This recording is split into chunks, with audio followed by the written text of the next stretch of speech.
ಸ್ನೇಹಿತರೆ ನಮಸ್ಕಾರ. ನಾನು ನಿಮ್ಮ ರಾಕೇಶ್ ಆರುಂಡಿ. ಚಿಕ್ಕಮಗಳೂರು ಜಿಲ್ಲೆಯ ಬಣಕಲ್ನ ಕೊಟ್ಟಿಗೆ ಆಹಾರದಲ್ಲಿ ನಡೆದಿರ್ತಕ್ಕಂಥ ಕರುಳು ಹಿಂಡುವ ಕರ್ಣಾಜನಕ ಕತೆ. ಇದು ಕೇವಲ ಸ್ಟೋರಿ ಅಲ್ಲ. ಇವತ್ತು ಮಾಧ್ಯಮಗಳಲ್ಲಿ ಕೇಳಿ ನೀವು ಬೆಚ್ಚಿ ಬೀಳ್ತಾ ಇರ್ಬೋದು, ಆದರೆ ಅನೇಕ ಕುಟುಂಬಗಳ ಪರಿಸ್ಥಿತಿಯೂ ಕೂಡ ಅದೇ ಆಗಿದೆ. ಬಣಕಲ್ನಲ್ಲಿ ವೃದ್ಧನ ಸಾವಿನ ನಂತರವೂ ಕೂಡ ಪತಿಯ ಶವದ ಜತೆಗೆ ತಾಯಿಯೂ ಕೂಡ 10 ದಿನಗಳ ಕಾಲ ನರಕ ಯಾತನೆಯನ್ನು ಅನುಭವಿಸಿರೋ ಘಟನೆ ಇದು. ಸ್ನೇಹಿತರೆ, ಅನೇಕ ಮಕ್ಕಳು ವಯಸ್ಸಾಗ್ತಾ ಇದ್ದ ಹಾಗೆ ತಾನಾಯಿತು, ತನ್ನ ಕುಟುಂಬವಾಯಿತು ಅನ್ನೋ ಪರಿಸ್ಥಿತಿ ನಿರ್ಮಾಣವಾಗಿಬಿಟ್ರೆ ಇಂತಹದ್ದೇ ಘಟನೆಗಳು ಮರುಕಳಿಸ್ತಾ ಇರುತ್ತೆ. ನೋಡಿ, ಹಳ್ಳಿಯಲ್ಲಿರೋ ಒಂಟಿ ಪೋಷಕರು ಆರೋಗ್ಯವಾಗಿದ್ದಾರಾ ಇಲ್ಲವಾ, ಅಥವಾ ಅವ್ರನ್ನ ಅಕ್ಕಪಕ್ಕದವ್ರು ಮನೆಯವರು ವಿಚಾರಿಸ್ತಾ ಇದ್ದಾರಾ, ಕೇರ್ ಮಾಡೋರು ಯಾರಿದ್ದಾರೆ, ಅವ್ರ ಔಷಧಿ ಖಾಲಿ ಆಗಿದೆಯಾ ಇದೆಯಾ, ಅಥವಾ ಊಟ ಉಪಚಾರದ ಕತೆ ಏನು, ಟೈಮಿಗೆ ಸರಿಯಾಗಿ ಊಟ ಮಾಡ್ತಾ ಇದ್ದಾರಾ ಇಲ್ವಾ ಅನ್ನೋದು ಗೊತ್ತಿಲ್ಲದೆ ಇದ್ದರೆ ಈ ರೀತಿಯಾದಂಥ ದಾರುಣ ಸಾವುಗಳು ಪದೇ ಪದೇ ಸಂಭವಿಸ್ತಾ ಇರುತ್ತೆ. ನೋಡಿ, ಪತಿಯ ಶವದ ಜೊತೆಗೆ 10 ದಿನದ ನರಕ ಅನ್ನೋ ಒಂದು ಟೈಟಲ್ನ ಮೇಲೆ ಈ ಸ್ಟೋರಿ ನಿಮಗೆ ಒಂದಿಷ್ಟು ಆಘಾತ ಅಂತ ಅನ್ನಿಸ್ತಾ ಇರ್ಬೋದು. ನೋಡಿ, ಮಕ್ಕಳಿಗೆ ಉತ್ತಮ ವಿದ್ಯಾಭ್ಯಾಸವನ್ನು ಕೊಟ್ಟು ವಿದೇಶಕ್ಕೋ ಮಹಾನ್ ನಗರಗಳಿಗೋ ಕಳಿಸುವಂಥ ಆಸೆ ಒಂದು ಕಡೆ ಪ್ರತಿ ಪೋಷಕರದ್ದು ಇರುತ್ತೆ. ಆದರೆ ಅದೇ ಪೋಷಕರು ವಯಸ್ಸಾದ ಮೇಲೆ ಪಡ್ತಕ್ಕಂಥ ಪಡಿಪಾಟ್ಲು ಇದೆಯಲ್ಲ, ಅದು ಯಾರಿಗೂ ಕೂಡ ಬೇಡ. ಇದಕ್ಕೆ ಪ್ರತ್ಯಕ್ಷ ಸಾಕ್ಷಿಯಾಗಿರೋದು ಬಣಕಲ್ ಸುಭಾಷ್ ನಗರದ ಸಿರಿಲ್ ಮೋನಿಸ್ ಅವರ ಕರ್ಣಾಜನಕ ಸಾವು ಇದಕ್ಕೆ ಸಾಕ್ಷಿಯಾಗುವಂತಿದೆ. ನೋಡಿ, 77 ವರ್ಷದ ಸಿರಿಲ್ ಮೋನಿಸ್ ಅನ್ನೋ ಒಬ್ಬ ವ್ಯಕ್ತಿಯ ಸಾವು ಇದೀಗ ಇಡೀ ಕರ್ನಾಟಕ ಚರ್ಚೆ ಮಾಡುವಂತಾಗಿಬಿಟ್ಟಿದೆ. ಮಕ್ಕಳಿಗಾಗಿ ಇಡೀ ಬದುಕು ಸವಿಸಿದಂಥ ಜೀವ ಇದು.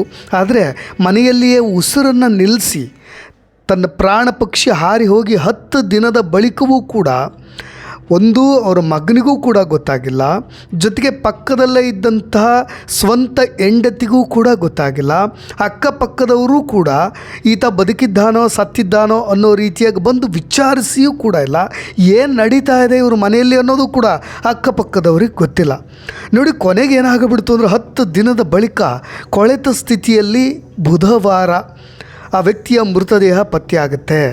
ದೇಹವನ್ನೆಲ್ಲ ಹುಳುಗಳು ತಿಂದ ಮೇಲೆ ಅಕ್ಕಪಕ್ಕದವರ ಮನೆಯವರಿಗೆ ಅವ್ರು ಹೋಗಿ ವಿಚಾರಿಸಿದ್ದಕ್ಕೋ ಅಥವಾ ಗೊತ್ತಾಗಿದ್ದಕ್ಕೋ ಅಲ್ಲ, ಆ ಮನೆಯ ವಾಸನೆ ಅಕ್ಕಪಕ್ಕದವರ ಮನೆಯವರನ್ನು ಕಂಗೆಡಿಸಿದ ನಂತರ ಈ ರೀತಿಯಾಗಿ ಆ ವ್ಯಕ್ತಿ ಸಾವನ್ನಪ್ಪಿದ್ದಾನೆ ಅನ್ನೋದು ಗೊತ್ತಾಗಿರೋದು. ನೋಡಿ, ಮೂಲತಃ ಬಣಕಲ್ ಪಟ್ಟಣದವರಾದಂಥ ಸಿರಿಲ್ ಮೋನಿಸ್ ಸಣ್ಣ ಪುಟ್ಟ ಕೆಲಸ ಮಾಡಿಕೊಂಡು ಜೀವನವನ್ನು ಮಾಡಿಕೊಂಡಿದ್ದರು. ತಮ್ಮಿಬ್ಬರು ಮಕ್ಕಳಿಗೂ ಕೂಡ ಒಂದೊಳ್ಳೆ ಎಜುಕೇಷನ್ ಕೊಟ್ಟರು. ನೋಡಿ, ವಯಸ್ಸಿದ್ದಾಗ ಯಾವ ರೀತಿಯಾಗಿ ತನ್ನ ದೇಹವನ್ನು ಸವಿಸಿದಂಥ ಜೀವ ಅದು. ಮಗ ಒಂದು ಕಡೆ ಮೆಲ್ವಿನ್ ಮೋನಿಸ್ ಬೆಂಗಳೂರಿನಲ್ಲಿ ಒಂದು ಒಳ್ಳೆ ಖಾಸಗಿ ಕಂಪ್ನಿಯಲ್ಲಿ ಕೆಲಸವನ್ನು ಗಿಟ್ಟಿಸ್ಕೊಂಡ, ಜೊತೆಗೆ ಮಗಳು ದುಬೈನಲ್ಲಿ ಶಿಕ್ಷಕಿಯಾಗಿ ಕೆಲಸ ಮಾಡಿಕೊಂಡು ಅಲ್ಲಿ ಬದುಕನ್ನು ಕಟ್ಟಿಕೊಂಡ್ಲು. ಆದರೆ ಅನಾಥವಾಗಿದ್ದು ಮಾತ್ರ ತಂದೆ ತಾಯಿಗಳು ಇಲ್ಲಿ. ನೋಡಿ, ಕೊಳೆತ ಶವದ ಜೊತೆ 10 ದಿನ ಆ ತಾಯಿಯೂ ಕೂಡ ಕಾಲ ಕಳೀತಾರೆ. ಯಾಕೆ ಗೊತ್ತಾಗಲಿಲ್ವಾ?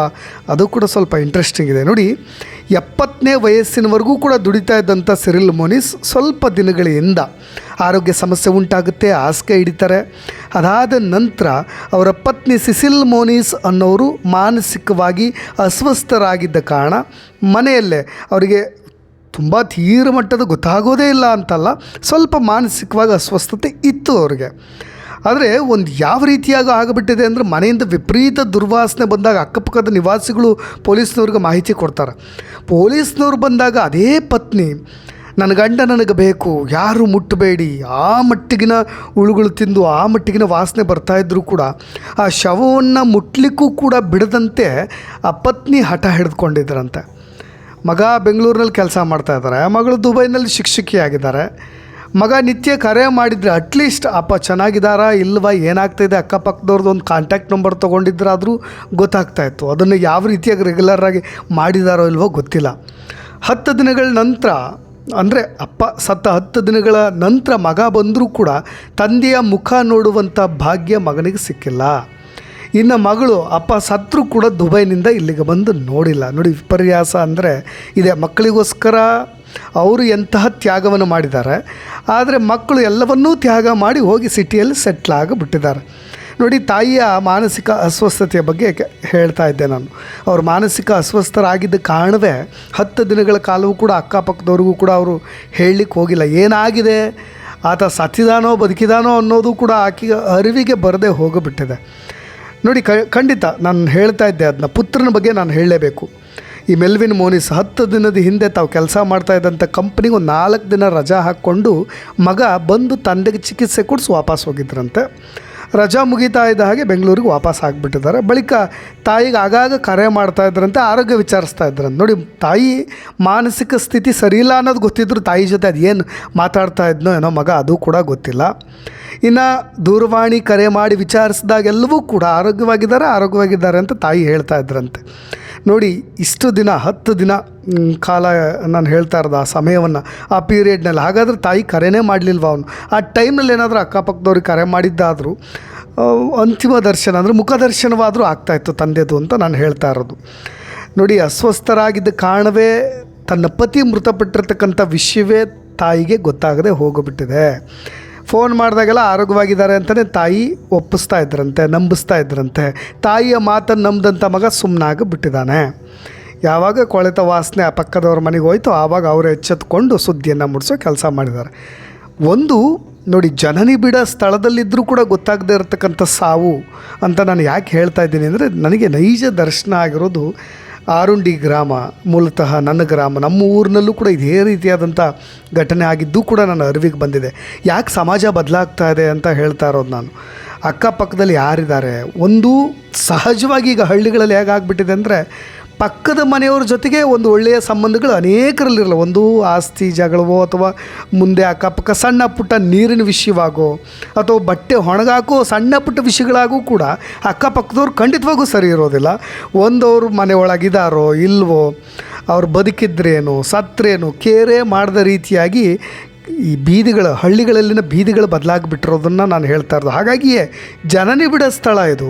ಆದರೂ ಕೂಡ ಅಕ್ಕಪಕ್ಕದ ಸ್ಥಳಗಳಲ್ಲಿ ಮನೆಗಳಲ್ಲಿದ್ದರೂ ಕೂಡ 10 ದಿನಗಳ ಕಾಲ ನೆರೆಹೊರೆಯವರು ಏನಾಗಿದೆ ಏನೂ ಇಲ್ಲ ಅನ್ನೋದು ಅವ್ರ ಸಂಪರ್ಕಕ್ಕೂ ಬರಲಿಲ್ಲ, ಅದನ್ನು ಅವ್ರು ತಿಳ್ಕೊಳ್ಳೋ ಕುತೂಹಲಕ್ಕೂ ಕೂಡ ಹೋಗಿಲ್ಲ. ಅಂದರೆ ಯಾವ ರೀತಿಯಾದಂತಹ ಹಳ್ಳಿಗಳಲ್ಲಿನ ವಾತಾವರಣ ಬದಲಾಗಿದೆ ಅನ್ನೋದನ್ನು ನಾವು ಸೂಕ್ಷ್ಮವಾಗಿ ಗಮನಿಸಬಹುದು.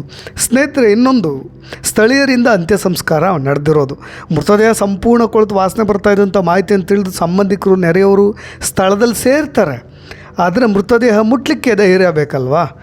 ಅವರು ಎಷ್ಟೇ ಆಗಿರಲಿ ಸ್ವಲ್ಪ ಹಂಚ್ತಾರೆ. ಅದಾದಮೇಲೆ ಸಾಮಾಜಿಕ ಕಾರ್ಯಕರ್ತರಾಗಿದ್ದಂಥ ಆರಿಫ್ ಅವರು ಮಾಹಿತಿ ತಿಳಿದ ನಂತರ ಬರ್ತಾರೆ. ಅದಾದ ನಂತರ ಅವರೇ ಮನೆಯಿಂದ ಕೊಳೆತಂಥ ಮೃತದೇಹವನ್ನು ಹೊರಗೆ ತರ್ತಾರೆ. ಪೊಲೀಸರವರ ನೇತೃತ್ವದಲ್ಲೇ ಶವ ಪರೀಕ್ಷೆ ನಡೆಸಲಾಗುತ್ತೆ. ಬಣಕಲ್ನ ಕ್ರೈಸ್ತರ ಸ್ಮಶಾನದಲ್ಲಿ ಸಂಜೆ ವೇಳೆಗೆ ಅಂತ್ಯ ಸಂಸ್ಕಾರವನ್ನು ಕೂಡ ಮಾಡಲಾಗುತ್ತೆ. ಹಾಗಾಗಿ ಊರ ಕಡೆ ಪಯಣವನ್ನು ಬೆಳೆಸಿದಂಥ ನನ್ನ ಮಗನನ್ನು ಯಾವ ರೀತಿಯಾಗಿ ನಾನು ಏನು ಹೇಳಬೇಕು ಗೊತ್ತಾಗ್ತಾಯಿಲ್ಲ. ನೀವು ವೀಕ್ಷಕರಾದಂಥ ನೀವು ಕಮೆಂಟ್ಸ್ ಮಾಡಬೇಕಾಗತ್ತೆ. ಕೊನೆಗೆ ಊರಿನ ಕಡೆ ಪ್ರಯಾಣ ಬೆಳೆಸಿದಂಥ ಮಗನಿಗೂ ಕೂಡ ಅಪ್ಪನ ಮುಖವನ್ನು ಕೊನೆಯ ಬಾರಿಯೂ ಕೂಡ ನೋಡದಂತಹ ಅದೃಷ್ಟ ಇಲ್ಲದಾಗಿ ಹೋಗಿಬಿಡುತ್ತೆ. ಇದು ನಡೆದಂಥ ಘಟನೆ.